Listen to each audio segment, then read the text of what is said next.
Buenas noches, bienvenido de nuevo a su programa Acción Positiva. Hoy vamos a continuar nuestra entrevista con el doctor Ángel Sánchez, quien es médico y secretario general de la URNG desde el 3 de marzo de este año. En nuestro programa anterior tuvimos una plática extensa en la cual hablamos sobre la ideología de URNG, sobre su visión, sobre qué ven ellos como los cambios fundamentales que esta sociedad tiene que tener, por ejemplo, la democratización de aspectos de cumplimiento de las leyes, de los derechos humanos, etc. Ahora vamos a continuar sobre esta misma línea porque también hablamos del hecho de la participación política y de qué se espera llegar a tener, qué resultados se esperan lograr obtener. Le damos la bienvenida de nuevo, doctor Sánchez. Gusto de tenerte de nuevo por acá. Muchas gracias, muy buenas noches, Francisco, muy amable. Y sigamos adelante con nuestra iniciada conversación. Así es, para ser Ángel, en algún momento estuvimos hablando pues del origen de URNG, de cómo empiezan en el 92, de cómo se constituye actualmente. Una duda que me surge a mí, por ejemplo, acá es, ¿ha habido desintegración con los grupos iniciales con que se empezó a trabajar? ¿Ha habido un cambio en qué grupos están actualmente?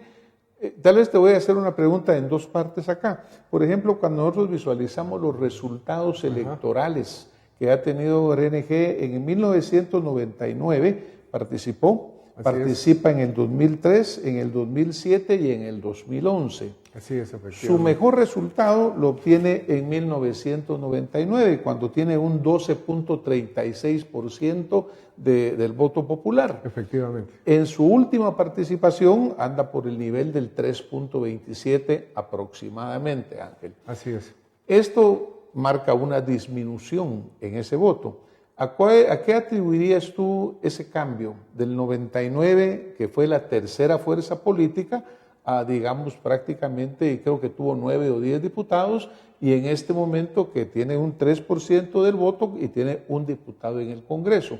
¿A qué atribuyes tú el cambio que se tuvo en ese resultado electoral? 1999 es la expresión de la unidad no solo de nuestro partido, sino la capacidad que se tuvo de poder conjugar la organización de diferentes instancias políticas y sociales y de ampliarse aún más allá de la izquierda con la incorporación del partido DIA, que en ese momento representaba también, digamos, un conjunto de personas y de parte, digamos, de la población con pensamiento democrático.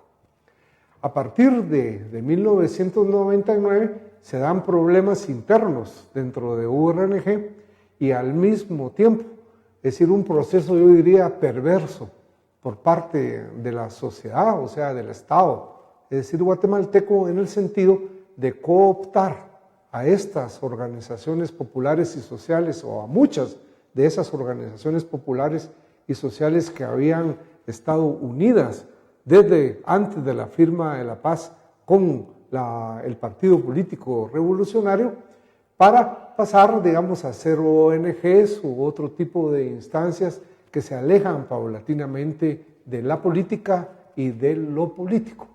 Pero paralelamente a esto, es decir, nos enfrentamos precisamente, yo diría, a una fase en la cual el propio sistema de partidos políticos se aceita en contra de la izquierda. ¿Y a qué me refiero esto? Se van introduciendo gradual e incrementalmente el dinero y el financiamiento de fuera, es decir, privado y de fuera, se va prostituyendo el sistema de partidos políticos y esto deja aparentemente, digamos, a la izquierda en una situación, es decir, muy débil si consideramos solamente los resultados electorales. Claro. Sin embargo, yo diría que estos resultados electorales no reflejan lo que en la realidad sucede. La izquierda guatemalteca, de acuerdo con muchos estudios, o sea, la población guatemalteca es de izquierda y es democrática en más allá del 30% de la población. Finalmente, no van a votar o finalmente son, digamos, instrumentalizadas en el último momento precisamente gracias a toda una serie de mecanismos de mercantilización y también mecanismos de cooptación, como por ejemplo la compra del voto, la entrega de bolsas en algunos lugares, 1.500 quetzales 2 días antes para que votaran en sentido contrario, y que por lo tanto, en términos generales, no evidencian la realidad. Nosotros creemos que efectivamente la izquierda, es decir, tiene una posición en la sociedad, tiene una posición que paulatinamente, es decir, vamos a dar cuenta, es decir, de la misma, y ganar paulatinamente los espacios de poder que son absolutamente necesarios para poder concretar nuestro programa político. Claro que si nosotros nos vamos por los fríos números, ¿verdad, Ángel? Que obviamente al final son la realidad. Porque la realidad es que no importa el mecanismo por el cual, claro que importa pues, pero en números no importa el guatemalteco cómo va a votar. Ahora, yo diría que si nos vamos a esta realidad, la izquierda, URNG, tienen un problema en este momento, porque la realidad acá es que las campañas son mediáticas y son multimillonarias. ¿Cómo piensas superar esto? Porque esto no va a cambiar, Ángel. Definitivamente sabemos ahora que el tiempo en televisión, el tiempo en radio, el tiempo en vallas, etcétera, se tienen que pagar, ¿verdad? Ahora, como no existe el mecanismo de un financiamiento público verdaderamente equitativo que permita esa igualdad entre los partidos políticos y que en realidad debería ser la base de la democracia, pues porque se menciona y se dice que sin partidos políticos con las mismas oportunidades no puede haber democracia. Pero ¿cómo piensan ustedes enfrentar este problema? Porque tu realidad es que ya en este momento ya hay inversiones millonarias de muchos grupos. ¿Cómo van a hacer ustedes para superar pues una debilidad financiera? Sí, nosotros contamos afortunadamente con una renovada mística y con una renovada dedicación de nuestra militancia. Creemos que lo fundamental es fortaleciendo nuestro partido. O sea, hace un mes salió, digamos, en uno de los medios que precisamente aún dentro de este sistema de partidos políticos, URNG es el partido más organizado de este país. Eso salió, digamos, en los medios. Vamos a fortalecerlo. O sea, en lugar de 135 filiales, vamos a organizar 200 filiales con 200 afiliados cada uno de ellas. Y a partir de ahí desarrollar un trabajo de hormiga. Es decir, es un trabajo que al final de cuentas es el más efectivo por más vallas, por más anuncios o por más publicidad que se tenga. O sea, fortalecer nuestra capacidad de poder llegar a cada una de los ciudadanos, a cada una de las ciudadanas de este país. Ahora, obviamente, es decir, paralelamente, los escasos recursos que podamos nosotros ir obteniendo producto de las cotizaciones, es decir, de las donaciones de personas acá en Guatemala, vamos a invertirlas en el mejorar nuestra imagen. Creo que nosotros tenemos que luchar efectivamente para que la población nos vea tal como somos. O sea, un partido de izquierda moderno, un partido democrático, profundamente democrático, y un partido cercano a las necesidades de la población. Combinar entonces, yo diría, el fortalecimiento del partido con el uso, es decir, de métodos y de técnicas que son muy efectivas, es decir, el cara a cara, la visita casa por casa, y es decir, promover mediáticamente una nueva imagen, utilizando también para ello toda la informática disponible hasta el momento. O sea, redes sociales, Facebook, Twitter, correos electrónicos, mensajes, es decir, por teléfono a la población, que son, es decir, también muy baratos. Antes se usaba o se comentaba de que existía la mística en los partidos políticos, ¿no? Yo me recuerdo hablar con un político antiguo, de izquierda, por cierto, y él me comentaba cuando salían a caminar y pues no tenían carros, no tenían nada, se montaban en los buses y se iban a hacer esa labor de proselitismo. Desafortunadamente eso se ha perdido mucho, ¿verdad, Ángel? Y sabemos, como tú bien lo señalas, que se compran voluntades, que se compran votos, que se regala lámina, que se regala la comida, etcétera. aún el trabajo que tú me hablas de abrir 200 representaciones o 200 filiales, es una cantidad grande de trabajo y de dinero. Así es, efectivamente. En el caso tuyo personal, por ejemplo, obviamente tienes que dedicar todo tu tiempo a esa función. Así es. ¿Cómo lo están logrando hacer? ¿Cómo estás logrando, digamos, encender la llama que tiene el guatemalteco de trabajar que no sea contra un pago o un reconocimiento? Nosotros desarrollamos un programa de formación política e ideológica serio en el partido y esto lo vamos a fortalecer. Estamos, es decir, promoviendo la organización departamental, o sea, que la organización departamental sea más eficiente y podamos lograr, digamos, pequeños equipos de trabajo que se encarguen, digamos, de todos estos procesos. Contamos además, aún contamos, con la participación voluntaria de mucha gente, es decir, que entrega sus sábados y domingos sin cobrar y que entrega también horas durante la semana sin cobrar un centavo. Nosotros, sin embargo, entonces, los escasos recursos que tenemos, lo vamos, sin embargo, a obligar, digamos, a asignar a que estas instancias departamentales y municipales cuentan por lo menos, es decir, con algunos centavos para sus reuniones, con algunos centavos para que las personas vayan a realizar, digamos, esas visitas.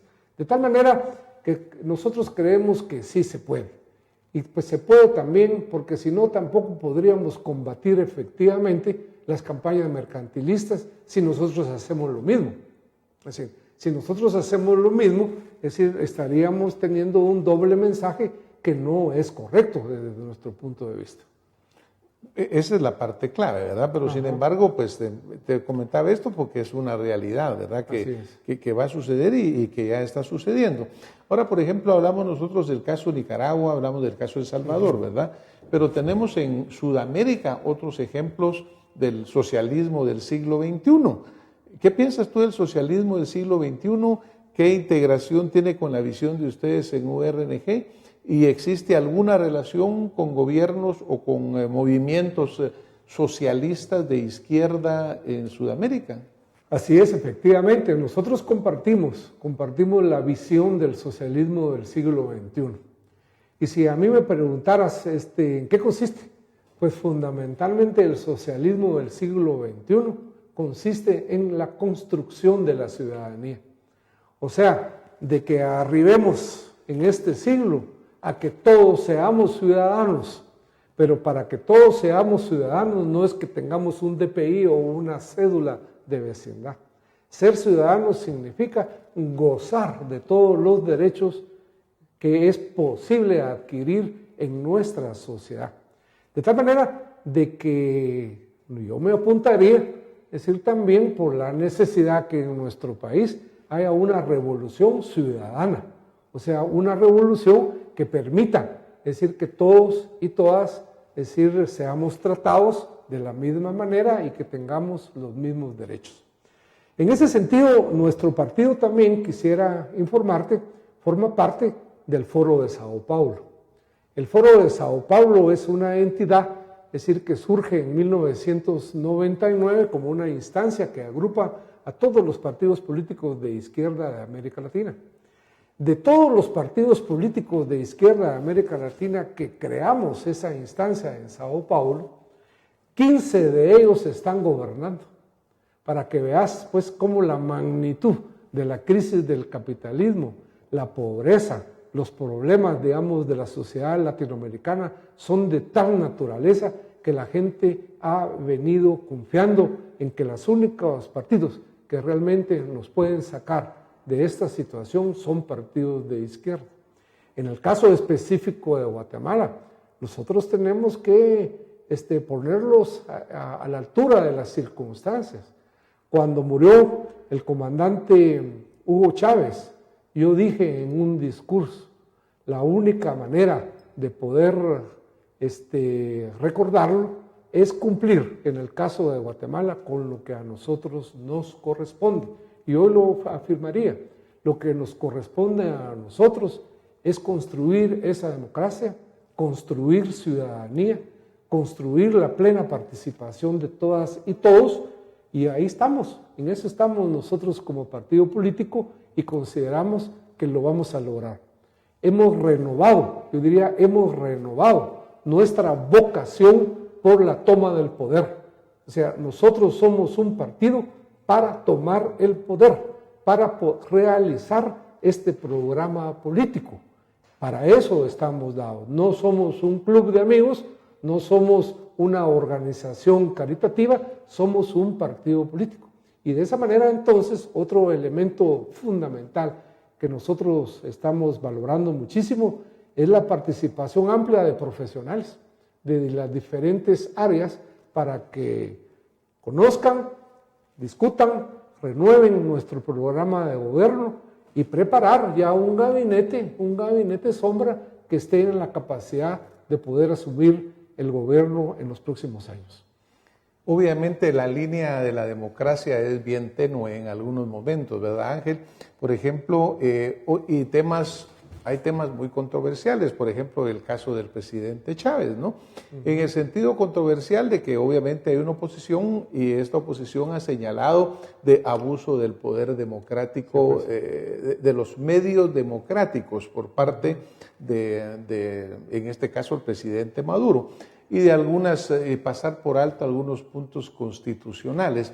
Te hago este señalamiento porque obviamente yo creo que aquí lo que sí es clave es que la balanza tiene que ser pareja, ¿verdad? Sí. Yo creo que así como tiene que haber una plena democracia, tampoco tiene que haber un abuso del poder democrático. Y esa gente que critica a Chávez, por cierto, no dice nada del golpe de Honduras. O sea, la derecha, es decir, en la medida en que se mantengan las cosas como están, siguen gobernando, aunque cambien los partidos políticos. Pero cuando se les pone la cosa difícil, ellos sí, es decir, ejecutan medidas, es decir, salvadoras de su democracia, aún respetando ese orden constitucional que alegan contra los otros. Es que el problema, digamos, de construcción de la democracia, a mi juicio, es un problema, es decir, a largo plazo, es un proceso, es un asunto, digamos, de construcción de área. Y por lo tanto tenemos que respetar, como tú dices, los marcos constitucionales, pero también irlos mejorando paulatinamente. Por ejemplo, la derecha en Venezuela no le consiente, digamos, al presidente Hugo Chávez el cambio constitucional, es decir, realizado en el 2000. Y por eso le organizaron el golpe de Estado en el 2002, que afortunadamente fracasó. Pero bueno, nosotros no estamos planteando esto como una visión para nuestro país. Nosotros, es decir, somos un partido de izquierda que hemos aceptado participar en un sistema de partidos democráticos, pero que tenemos efectivamente una visión de este país. El problema es de que esta visión también la podamos compartir cada vez más con más gente. Es indudable que cuando empezamos a hablar de estos temas empiezan a surgir la controversia. Yo creo que con el doctor podemos tener una enorme cantidad de programas acá, porque verdaderamente, por ejemplo, él acaba de mencionar el caso de Honduras, ¿no? En la cual esta no es una tribuna de discusión, ni tampoco va de un lado hacia el otro, pero personalmente, Ángel, yo creo que también el problema en Honduras se ocasionó de unas faltas constitucionales de quien era el presidente Zelaya. Pero no vamos a entrar en la discusión del tema, pero sí en su momento. Yo creo que está bien oír una posición, una visión, pero por otro lado yo creo que obviamente la balanza está de los dos lados, ¿verdad? Yo creo que la Constitución lo que tiene que cumplirse, ya sea la nuestra, venezolana, de donde sea, es cumplirse como debe ser, con completo apego a ella. Pero por ejemplo, pasando a un tema que es interesante, es el tema de Brasil y lo que recientemente acaba de suceder. Yo te digo porque, por ejemplo, Dilma Rousseff es una dirigente que tiene un background, una experiencia, digamos, de izquierda, ¿verdad? Así es. Pero tú te diste cuenta recientemente de la enorme cantidad de protestas populares que hubo porque esta gente allá dice, miren, mucho fútbol, muchos estadios, mucho mundial, muchos olímpicos, pero aquí tenemos problemas financieros. ¿En qué está pasando ahí? ¿En qué está fallando esta visión? De acuerdo con nuestro punto de vista es que muy probablemente no se avanzó en todos los campos al mismo tiempo. O sea que no basta con sacar a 59 millones de pobres como lo hizo Lula y ella, sino que hay que ir creando también las condiciones para el ejercicio de la democracia. O sea, que la gente aún, es decir, decida si va a haber o no va a haber campeonato de fútbol, o que si decida que si es conveniente invertir 2.000 o 3.000 millones de dólares en un estadio, o construir nuevas casas para la gente. Esas son las discusiones. Entonces, claro, esa discusión se resuelve con más democracia. Pues ese es el punto que yo te quería hacer llamar, porque obviamente Brasil ha sido un milagro económico. Así es. Ahora está colocado entre las grandes potencias económicas y ha tenido pues al presidente Lula, que fue un presidente con una historia de una lucha obrera, de una lucha socialista, la presidenta Rousseff también.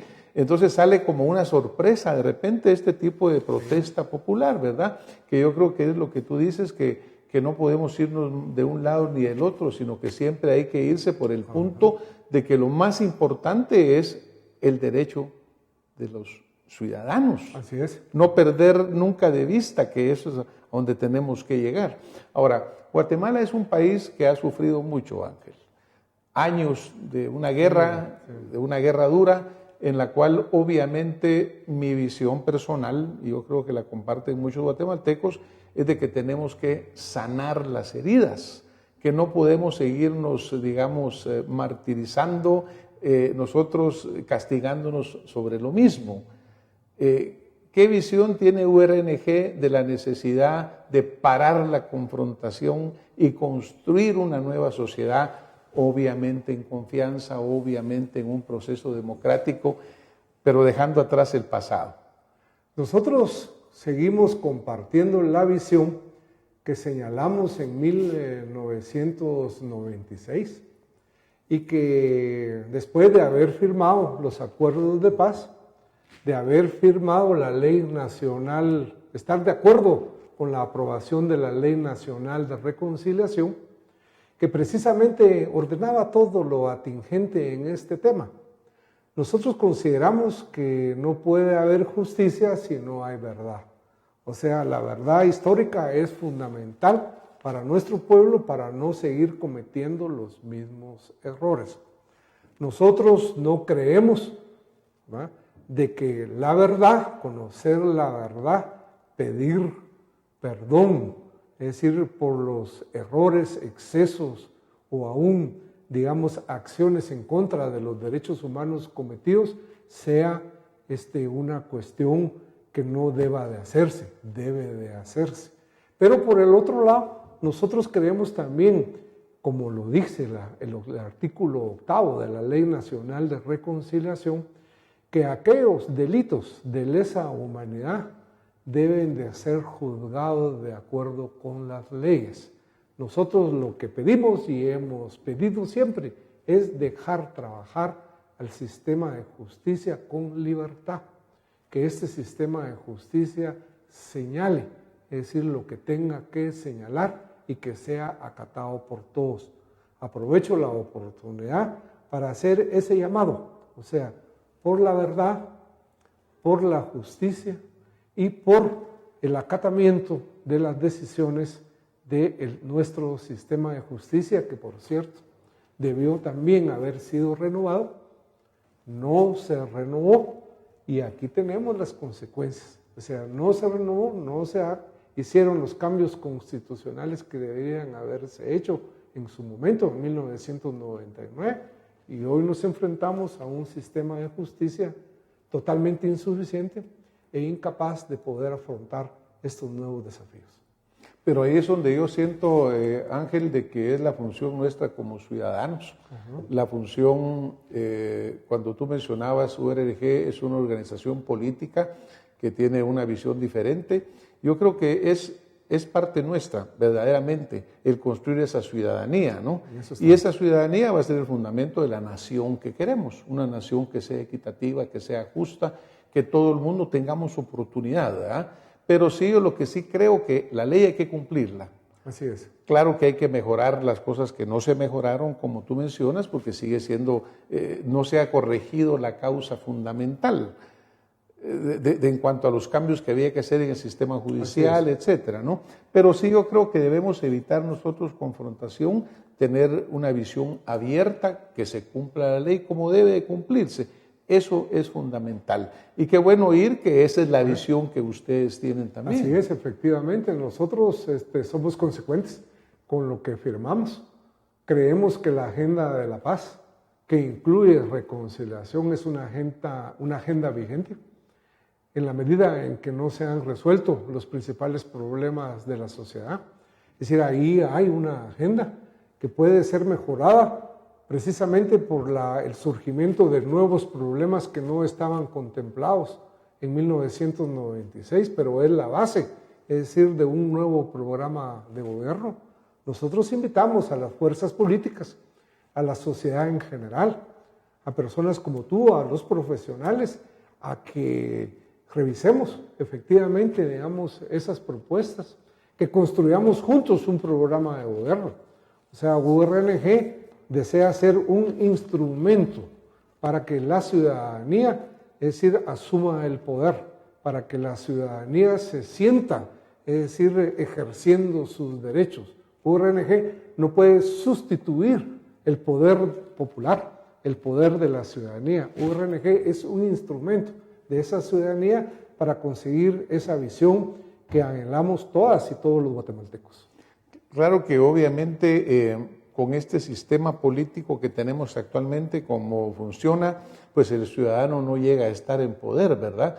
Porque pues obviamente, por ejemplo, te decía yo, tenemos un congreso que es un congreso representativo, aparentemente, cada 4 años. Pero realmente tú ves que en este momento existe una tremenda falta de satisfacción con lo que hace el Congreso, porque no están velando por el interés ciudadano, sino que pareciera que más están velando por sus intereses. Ángel, te cuento que de nuevo el tiempo se nos agotó, pero desde ya te dejo abierta la invitación para que sigamos esta plática en cualquier momento. Como te cuento, nuestro objetivo es llevar a ese ciudadano, que es el objetivo de ustedes y el nuestro, llevarles una formación, llevarles un mensaje para que ellos puedan conocer las diferentes opciones, para que ellos puedan ver verdaderamente que Guatemala necesita que nosotros todos nos comprometamos con su cambio y con su futuro. Yo quiero agradecerte que hayas estado esta noche con nosotros, los estimulo a seguir adelante con su labor democrática dentro del área que esto nos permite, y pues que todo sea por el bien de Guatemala. Pues muchísimas gracias, he estado muy a gusto en estos 2 programas, ¿verdad? En estos programas que hemos realizado, y que saludo a la población, invito a la población a que nos conozcamos más, a que compartamos nuestros puntos de vista y a que nos preparemos a edificar una nueva sociedad como debe de ser en nuestro país. Muchas gracias, Ángel. Muchas gracias por haber estado con nosotros y nos vemos la próxima semana con más Acción Positiva. Buenas noches.